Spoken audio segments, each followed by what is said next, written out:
उपासक अपने दोषों को लेकर के यदि चिंता करता है, देखो ध्यान से सुनो, हम यही फंस जाते हैं। उपासक अर्थात शरणागत अपने दोषों को लेकर यदि चिंता करता है तो वो अभी शरणागत नहीं, उसके अंदर अपने अभिमान का बल है, इसीलिए वो ऐसा करता है। क्योंकि दोषों को मिटाने की उसमें अपने सामर्थ्य अनुभव में आ रही, इसीलिए वो चिंतित है। अगर तेरे में अभिमान नहीं तो फिर तू चिंता क्यों करता है? हां, दोष देखकर दुखी होना अलग बात है, चिंता करना अलग बात है। दुख तो उपासक को होगा कि ये नहीं होना चाहिए। एक क्षण आया, बस राधा राधा राधा, मैं तो दूर कर ही नहीं पा रहा हूं और ना कर पाऊंगा तो समय क्यों नष्ट करूं? राधा वल्लभ श्री हरिवंश, राधा वल्लभ श्री हरिवंश। अंदर से उसे दुख होगा, पर वो ये चिंता नहीं करेगा मेरा कल्याण होगा कि नहीं, ये दोष है पता नहीं, ये सब व्यास भरोसे कुंवर के। बिल्कुल ये बात बैठ जाएगी उसी के हृदय में जिसका काम बनना है इस जन्म में, नहीं तो सुन करके भी आप इसे गंवा देंगे। सारी की सारी बात वृंदावन भूमि में हो रही है। जब किसी से कहा जाता है सत्य बोलना, चलो मंदिर में चढ़ के बात करो, तो मंदिर में क्या, घर में बैठ के भगवान की बात कर रहे हैं, भगवान की बात कर रहे हैं, भगवान के घर में बैठकर भगवान की बात कर रहे हैं। अब तो विश्वास कर लो। अरे उनके एक संकल्प, परीक्षित, ये वो योग योगेश्वर श्री कृष्ण जिनके एक संकल्प से अनंत ब्रह्मांडों का एक क्षण में कल्याण हो सकता है। हम जैसों की क्या बात, विश्वास करो। छोटा बालक जैसे पास में कोई भय आता है तो वो रो देता है, पर भरोसा उसको है कि जो ही मैं रोया मेरी मां दौड़ के आएगी, मुझे बचा लेगी। उसे ये भय नहीं रहता कि ये हमको नष्ट कर देगा, क्योंकि उसको ये है कि मेरी मां है। अच्छा, उसकी मां ना सुन पावे उसका रोना, लेकिन मेरे प्रभु सर्वत्र उनके कान है, वो उसी क्षण। और मां का लाडला जहां भी खेलता होता है, मां वही काम करती कि एक दृष्टि जरूर उस पर जाती रहे, ठीक से खेल रहा है ना, तो करो सदा तिनके रखवारी, जिम बालक राखे महतारी। बहुत जोर की बात है, आप इसे स्वीकार कर लीजिए। प्रभु आपको हर क्षण देख रहे हैं, प्रभु जान रहे हैं आपकी स्थिति। आपको चिंता नहीं करनी, चिंतन करना है, प्रभु का चिंतन करना है। दोष उपासक को अच्छे नहीं लगते, दुख देते हैं अंदर, पर वो चिंतित नहीं होता, अविश्वास नहीं होता, उसको परिणाम में भ्रम नहीं होता। समझिए, है जरूर ये सब, पर मेरी प्रिया जी बहुत कृपालु है, जब चाहेंगी तब सब ठीक हो जाएगा, ना ठीक हो तो भी प्रिया जी मुझे मिल जाएंगी। इस पर कभी आशा बंधा, ये शास्त्र आदेश करता है, दृढ़ आशा रखो भगवान मिलेंगे। हमारे गुणों से नहीं, हमारी साधना से नहीं, अपनी कृपा से मिलेंगे। हमारी स्वामी नेक हो न रिस्क हो, भूल हो न हो सकी, तो निश्चित निश्चित हमें स्वामी जी मिलेंगे। चिंता करने का अर्थ है भीतर में छिपे हुए अभिमान का, अपने बल का आश्रय। ये भक्तों में भी हो जाता है। जैसे द्रौपदी जी का चीर खिंचा तो पूरी सभा की तरफ देखा, पांडवों की तरफ देखा, भीष्म जी की तरफ देखा, अपनी भुजाओं से पकड़ा, दांत से पकड़ा। जब ये सब देखा कि अब कुछ नहीं हो सकता, अब तो केवल श्री कृष्ण, तो इतना विलंब क्यों किया? पहले ही श्री कृष्ण का आश्रय इतना दृढ़ होता तो महल से ही नहीं छू सकता था, महल में ही नहीं छू सकता था दुशासन, वही चमत्कार प्रकट हो जाता। अब पूरा का पूरा छोड़कर जे ही हे श्री कृष्ण द्वारिका आवास, यही से बढ़ गया पट। कहीं कुछ उनको आना जाना थोड़ी, इतना बोलना था कि खिंचा हुआ वस्त्र बस यहीं से खिंचता रहा, यहां से हट नहीं पाया। उपासक अपने अंदर जब तक बल रखता है अपने बचाव का, बहुत ध्यान देने योग्य बात है, अपना अहंकार बचा के रखता है, तब तक भगवान नहीं आते। नहीं आए द्रौपदी जी को, नहीं आए। और परम प्रिय सखी हैं, बहुत प्यार करते हैं प्रभु द्रौपदी जी को। कृष्णा के किस्म जो संधि को जा रहे थे तो उन्होंने ऐसे बाल करके दिखा, प्रभु इन्हीं केशों को पकड़कर सभा में खींच कर लाया गया था। आप जानते हो इन केशों को हम कब बांधेंगे, आपको पता है। भगवान संधि कराना चाहे, संधि ना हो। दूसरी बात, यह हमें पक्का विश्वास है कि हमारे गुण दोष से भगवत प्राप्ति नहीं होगी। भगवान कृपालु हैं, प्रियालाल कृपालु हैं, उनकी कृपा से हो जाएगी। हम उनके, ये किसी से हमें प्रमाण लेने की जरूरत नहीं, इस विषय में किसी से प्रश्न करने की जरूरत नहीं, संशय खड़ा हो जाएगा। सबकी मति भिन्न भिन्न है, एक भी शब्द शास्त्र से बिलग नहीं विश्वास करना। अच्छा, केवल शास्त्र ही नहीं है, हाँ, छाती भी साथ में लगी हुई है, क्योंकि यही हमारा बल है, यही हमारा जीवन है, इसी से हम जीवित हैं। चाहे परमार्थ में जीवन समझ लो, चाहे स्वार्थ में जीवन समझ लो, यही हमारा जीवन है, इसी से जीवित है। तो अब संशय की जरूरत नहीं, क्योंकि जहां प्रश्न करोगे तो वो अपनी स्थिति और मति के अनुसार ही उत्तर देगा। ऐसे कैसे हो सकता है? पाप करो तुम, भगवान के आश्रित होता, दोष तुम्हारे अंदर भोगना पड़ेगा तुम्हें। अमर हो जाके जाओ। अहम त्वाम सर्व पापेभ्यो मोक्षयिष्यामि मा शुचा। तू केवल सर्वधर्मान परित्यज्य माम एकम शरणम व्रज। किसी की सुनना नहीं। ये भगवान बोल रहे हैं जिनसे हमारा काम बनना है, हमें किसी के सलाह की इसमें जरूरत नहीं। सीधे सर्वेश्वर भगवान बोल रहे हैं अहम त्वाम सर्व पापेभ्यो। जो मेरी शरण में आ गया तेसा महम समुद्धरता, उसकी साधना नहीं, तेसा महम, मैं समुद्धरता मृत्यु संसार सागरा। विश्वास कर लो, ना करो तो भटकते रहो। हित ध्रुव जो विश्वास है तब वही सुधरे बात, ना तर माया पंथ में फिरे जो टक्कर खात। दूसरी बात देखनी है, श्री भगवान कह रहे तेरे भाव अशुद्ध, तेरी वृत्तियां अशुद्ध, तेरे आचरण अशुद्ध। ये बताओ क्या और क्या चाहिए, क्या चाहिए? विश्वास नहीं है ना, सत्संग में तो ऐसा सुना पर पता नहीं, तो चलो मरो जाके, बात पकड़ लो, बैठ जाओ। यहां केवल आश्रय से माला माल हो जाओ। कई बार आपको सुनाया है, बहुत विद्वान है बाली, साधारण नहीं। लोग संध्या अपने घरों में करते होंगे, ये चारों दिशाओं के समुद्र में संध्या करता था। नित्य चारों दिशाओं के समुद्र में संध्या। रावण ने जाके ललकारा, दिग्विजय कर रहा था, तो भाई इस समय संध्या कर रहे हैं, हमें डिस्टर्ब मत कीजिए। और वो मार ऐसे कखरी में दाब लिया और 6 महीने तक साधना संध्या आदि करता रहा। इसके बाद देखा कि होश में है कि नहीं, थोड़ा बोले जा अपनी लंका चल। तभी जब अंगद के सामने मैं तब कहते वही रावण तो हो ना, जिसको बाली ने 6 महीने काख में दाग के रखा था। धर्मात्मा है, ऐसा नहीं कि उसको ज्ञान नहीं, शास्त्र का ज्ञान है, पर कुछ वासनाएं होती जिन पर विजय बिना भगवान की शरणागति की नहीं होती। सुग्रीव एक भी आचरण वाली जैसा, जो पवित्र आचरणों में वाली नहीं, महाबलशाली। शास्त्री बात कर रहे हैं, समुद्रों में जाके संध्या। ऐसा जब भगवान ने मारा तो उसने कहा प्रभु मैंने ऐसा कौन सा आपका पाप किया है, आपने मुझे व्याध की भांति बेध दिया, मार दिया, और सुग्रीव तुमको प्यारा लगा। ये कभी संध्या बंदन भजन साधन शास्त्र ज्ञान, हमारा छोटा भाई है, हम जानते हैं इसको। ये क्या मतलब, ये क्या बात है? आप उसका पक्ष क्यों लिया? मैं आपका कौन सा ऐसा बिगाड़ दिया? कभी अयोध्या जाके उपद्रव किया हो, कभी कुछ बात की हो तो प्रभु बताओ। हम आपसे कभी एक भी ऐसी अपमानजनित बात की? आप मेरे को दुश्मन क्यों मान लिया, क्यों मार दिया? बिल्कुल ज्ञानी पुरुष को ऐसा ले कि घोर अज्ञानी हो, शास्त्र का ज्ञानी है, किष्किंधा का राजा है, महाबलशालियों में उसकी गणना है। भगवान ने कहा हां, मेरे शरणागत का बैरी मेरा बैरी होता है, और यह अभी शरणागत हो चुका है। इसने कितना स्वीकार किया मुझे पता नहीं, पर मैंने अग्नि को साक्षी करके इसे स्वीकार किया है। बात समझिए, इसने कितना स्वीकार किया मुझे, भगवान कह रही है तो ये जानेगा, इसका आचरण बताएगा, लेकिन मैंने इसे स्वीकार किया है। और मेरे शरणागत का दुश्मन मेरा दुश्मन होता है, इसलिए मैंने तुझे मारा है। खास बात है, शरणागति कराने वाले परम पावन महाभागवत श्री हनुमान जी महाराज।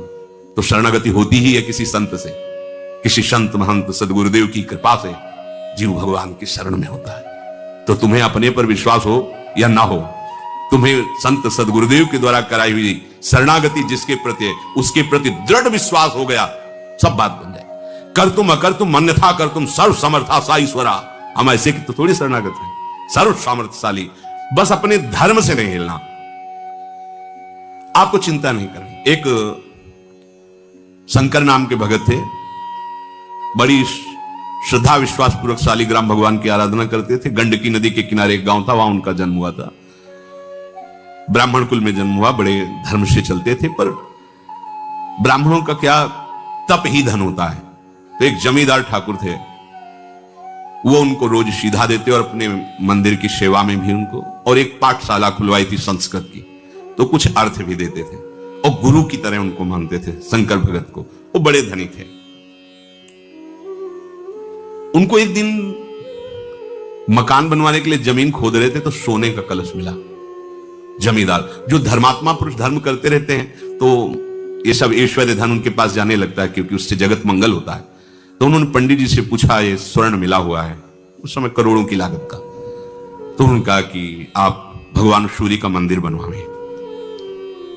कुछ हिस्से से अपने परिवार की और उन्नति के लिए रख लीजिए, पर उसका 1/3 हिस्सा मंदिर में लगवाए। बात कुछ दिनों बाद जो जमींदार थे वो पधार गए, तो उनका जो बड़ा लड़का था वो बहुत ही दुष्ट स्वभाव का था।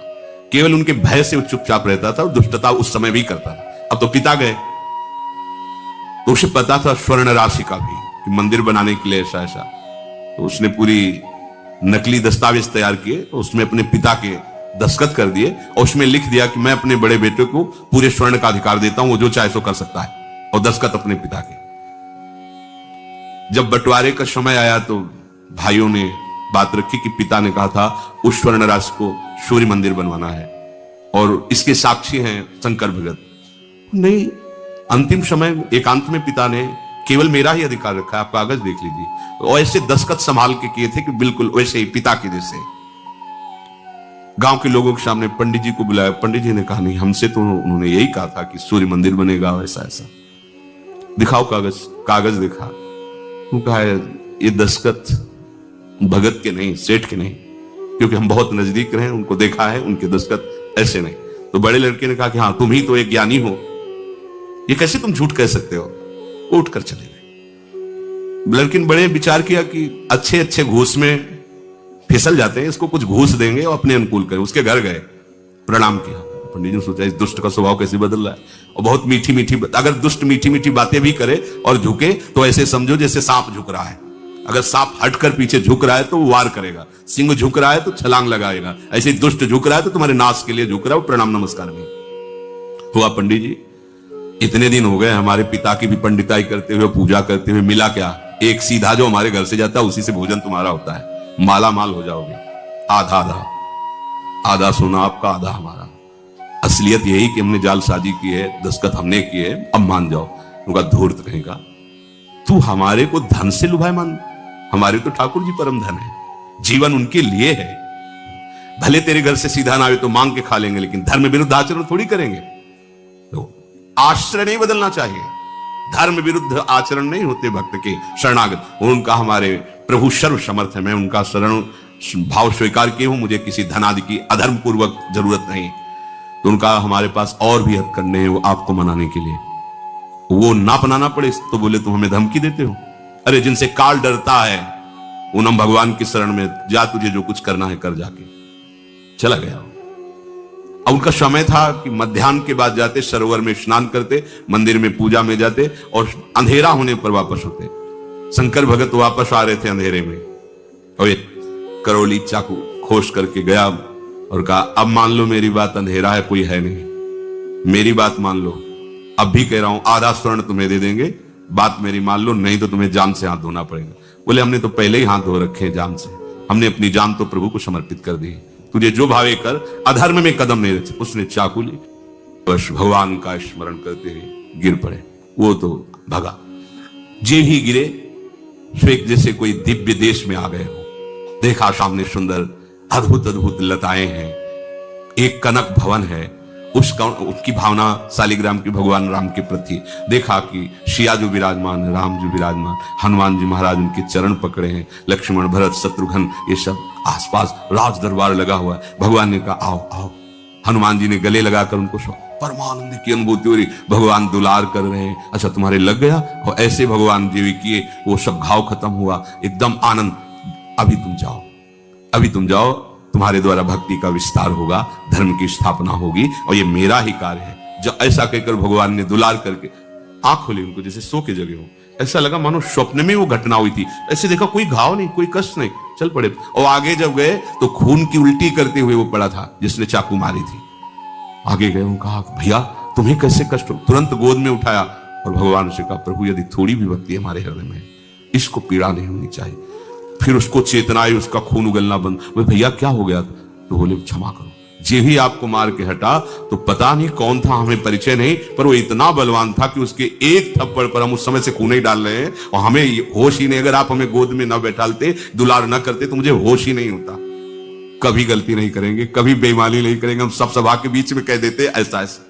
और आज से जीवन भर आपकी हम सेविका है। हम जान गए कि भगवान की भक्ति में कितनी शामत। ये हमारे हृदय की ऐसी कुछ स्थिति हो जाती है कि हम सबसे ज्यादा महत्व देने लगते हैं धन को। धन है तो भोग सामग्री है, भोग सामग्री सुविधा है तो शरीर है, और शरीर है तो हम हैं। फिर तो बस आनंद है, क्योंकि जो चाहेंगे वो भोगेंगे। तो क्या ये परमार्थ का स्वरूप हुआ क्या? शरीर की प्रियता, भोगों की प्रियता धन से पूरी हो रही तो धन की प्रियता। क्या धन और शरीर यही हमारा लक्ष्य है?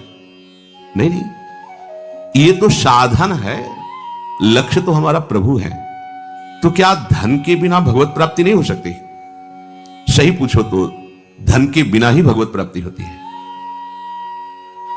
धन से किसी को भगवत प्राप्ति आज तक नहीं हुई। धन से किसी को भगवत प्राप्ति, धन से संबंध हटाया, त्याग किया तो उनको भगवत प्राप्ति। जिस धन को अपना माने थे उस धन का त्याग किया, वो चाहे किसी सेवा निमित्त से या कैसे भी, उससे अपनापन हटाया।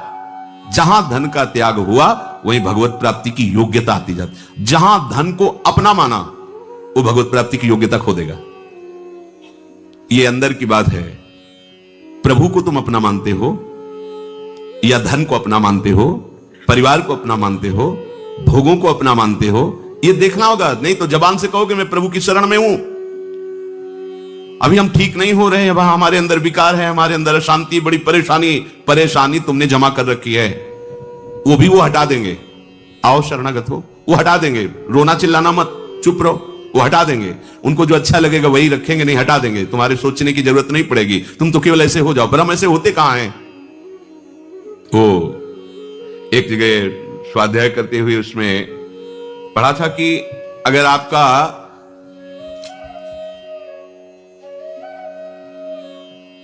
nothing is lost.